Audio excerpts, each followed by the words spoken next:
come to our attention that in the early years of the 21st century, man was being watched by intelligence greater than theirs,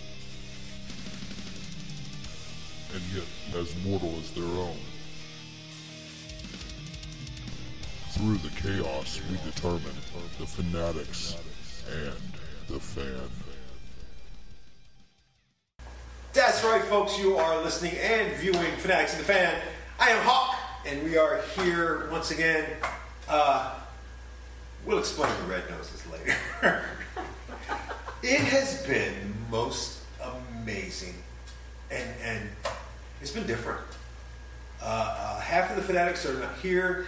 Miss you guys. Enjoy Orlando. Bring me presents or don't come back. I'm just saying.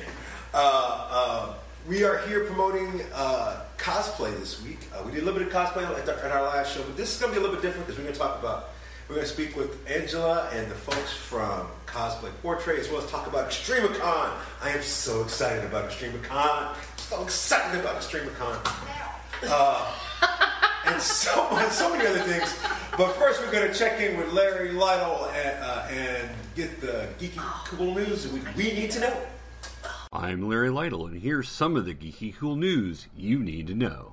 Thursday, May 25th was a special day for geeks around the world. On Thursday, Star Wars turned 40 years old. This fandom continues to go, and there's no end in sight. Thursday was also 3 main geek holidays out there. Fans of the Discworld series celebrated the glorious 25th of May on Thursday with spruces of lilacs and hard-boiled eggs. Hal Day was celebrated on Thursday, celebrating the life of Douglas Adams and his wonderful book series Hitchhiker's Guide to the Galaxy. After Adams tragically passed away at age 49 a few years ago, his fans have been celebrating on the 25th of May, carrying their towels around. After all, a towel is a very useful thing. Thursday was also Geek Pride Day out there, so happy belated Geek Pride Day to all you geeks out there. I know I celebrated by watching Empire Strikes Back with my son. There were a few trailers out there that caught our eye this week. The Game of Thrones Season 7 trailer dropped. This is the final season of Game of Thrones. If you're a Game of Thrones fan, you've not seen the trailer. It's a must-see. The trailer for the CW's DC Comics Black Lightning series dropped this week. It has fans buzzing about what this series will be and the potential in it. At this moment, this series is not going to cross over with the Arrow universe, but of course that can always change in the future. Fans of the character from the comic book seem pretty excited for this series to hit. I know I am.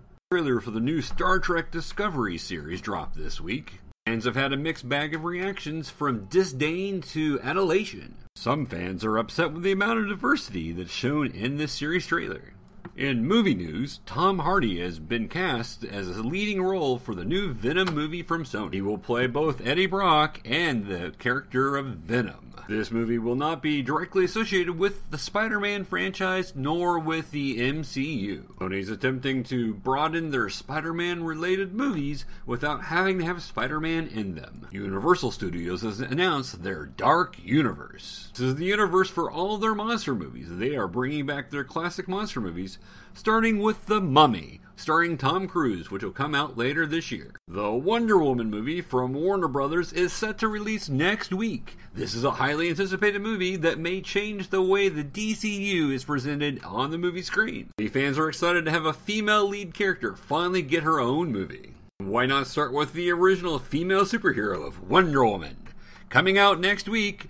Make sure to check it out in theaters. Next Saturday is Wonder Woman Day. DC Comics has set aside next Saturday to celebrate all that's Wonder Woman. This works out perfectly with the release of her movie being that same weekend. If you'd like to see these trailers we talked about or see more of this news, feel free to check it out on geekycool.com. For geekycool.com and the Fanatics and the Fan, this is Larry Lytle. This has been some of the geeky cool news you need to know. Now back to Hawk and the gang. Thank you, Larry, and it's also Red Nose Day. As you can see, as you'll be able to see from all the pictures online, it's Red Nose Day. Angela, you support so many charities. I bet you had like the craziest Red Nose Day ever. You would think I would, but actually no, I did not support Red Nose Day this year. Did you check out your boy Steven though, and what he did? Yeah, you know I did. You know I did. It was actually cool. I don't know if most of the celebrity an American Ninja Warrior thing was his idea. I feel like it was, because if no one noticed, he was actually the last celebrity to run. Yeah. And he ran extra. Uh-huh. Extra event. But what I thought was cool was how the Warriors accepted the celebrities and were so helpful. There was one lady who I can't remember her name, and I feel so bad for even mentioning her. I don't remember her name. But at the end of her run, I was more proud of her than anything else because she was terrified. Oh, Terrified of every obstacle. She apparently has a fear of heights, a fear of falling, a fear of embarrassing herself, a fear of water, all of it. And she ran it anyway. Well, then she overcame a ton of phobias. It was yeah. amazing. She was amazing. And Walgreens and NBC, our buddy Chris Hardwick, and all of them support Red Nose Day in such a great way. And we are just happy to be a part of it. Fanatics and Fan also does a lot of things with charities. Our charity cosplay calendar is coming up real quick. We're getting ready to start promoting that at Extremicon. So that ought to be just a whole lot of fun. The Star Wars thing that Larry mentioned, the 40th anniversary of Star Wars. How do you not talk about something so iconic and realize that we're just 10 years away from it being... What's the 50-year anniversary going to be like? Oh, How big is that going to be? How big is that going to be for Universal and all of the theme parks and, all of that craziness? I'd like to see them shoot a 50th Star Wars special, kind of like Doctor Who did with their 50th anniversary, do a movie dedicated to nothing but the 50th anniversary. Nothing's wrong with Doctor Who. You're cool at this. Let's ship you off the TARDIS. Does Cosplay Portray have any Star Wars cosplayers or anything in the pipelines? Yes, we do. We do have several Star Wars cosplayers. Mostly, everyone likes Darth Maul. Right? Actually, I think everybody likes Ray Park more than anything else. Okay. And you really can't fault him because Ray Park, I literally will watch everything he's in because he's that good. Mm-hmm. Even though I was giving up on Heroes during his season, I still watched it because Ray was. I felt like they really underused him, to be honest with you. And then one of our official friends of Cosplay Portray, one of our official friends is Mark Dodson, who's Salacious Crumb. We've actually, Mark. I love having Mark on the show. Isn't he sweet? He's.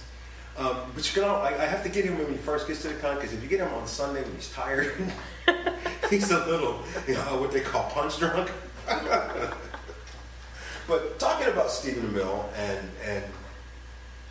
and his work, all of the finales for CW have finally come through. Hold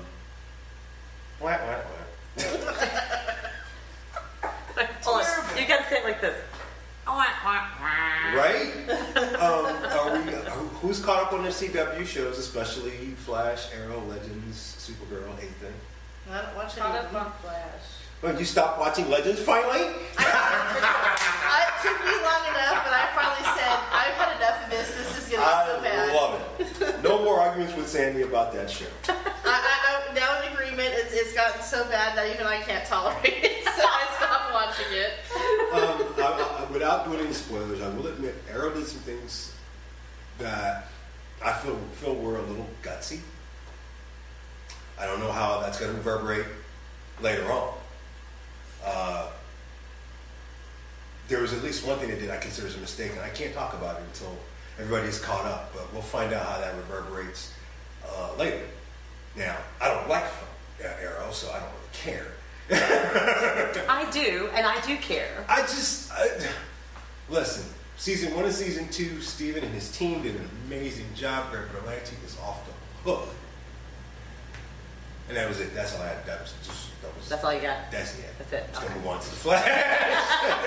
Flash was heartbreaking. The Flash was exactly what it was supposed to be. I know, but it still hurt so bad. The Flash is exactly what I would expect. Unfortunately, they need to get better. First of all, having Grant Gustin do Barry Allen in Arrow and then make that decision to go forward was brilliant. But when you have a character like the Flash, well, you have the Flash, and he's a problem. He's a problem to write for comics. He's a problem to put in video games. He's a problem to do in movies. The Flash is a problem. He is literally considered, to a lot of people, as one of the most powerful beings in the DC universe.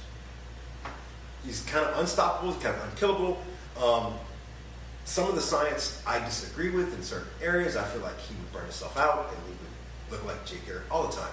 But maybe he should team up with like Marvel and hang out with Jean Grey for a moment. We would have no universe. At one point they were having so much fun writing him that he became too powerful for DC to deal with, which is one of the reasons why you end up with your Supermans and stuff and having to redo and come with the New 52, and then they just finished the New 52 and they're already into the rebirth. You know, I mean, that didn't even last that long. Don't make characters like that. That's why Luke Cage has lost a lot of his power. Luke Cage was unstoppable at one point. He would go toe-to-toe against Thanos, and then they realized, oh, oops, that's a problem. So then they took away his super strength. Now he's got augmented strength. And then they took that away. At one point, he didn't have anything. He just had bulletproof skin. Now he's got augmented strength again. I like what they did with Luke Cage on Netflix, but they still have to be careful. Which is what's going back to Flash. We hope for the best. Well, that's also a problem of making the TV series like the comic books, because the comic books change so fast. You could be doing an up-to-date, up-to-the-minute TV show, and it's already outdated 6 months later. This is true. What I find is funny is how much you see Greg Berlanti's name on everything that happens on the CW that's worth watching. I was watching Riverdale trying to figure out, and I was watching Riverdale not as a person who does this particular show. I was watching Riverdale because I like what they did. First of all, it was gutsy to do Riverdale. Riverdale actually used to have its own comic. So I wanted to see everything they were doing. I wasn't just trying to figure out what they were doing as far as Archie comics. I was trying to figure everything out. I love 90% of what they've done. The characters are so complex and interesting. The people who can't act are still good. I'm serious. There are people on there who cannot act. Cheryl Blossom is just terrible. And yet she has moments of absolute brilliance. Am I wrong? Not wrong. She's just terrible. This actress does have moments of just awfulness. Like when she comes on screen, I cringe a little bit. I'm not sure exactly if it's going to be good or bad. So in the back of your mind, are you going, #winter is coming? Yes, pretty much. Well, and some of the decisions they made are just weird. The Twilight feel about the whole thing. Oh, man. My gosh, your comparison to Twilight with it. Did it change how you looked at the Yes, when I saw he it? ruined it. Because I was totally fine with it. I thought he, was a heartthrob and everything in the show, and then you had to compare him to Edward because of his eyebrows. No, it was the eyebrows, the haircut, the makeup. And the worst part, they took Archie from Edward. And the worst part about it is it's in a scene where Archie's talking to Betty, and Betty is doing the whole sleeve pull thing down at the same time, and all I can picture is Edward and Bella walking down the street talking about something, and I'm like, dang it.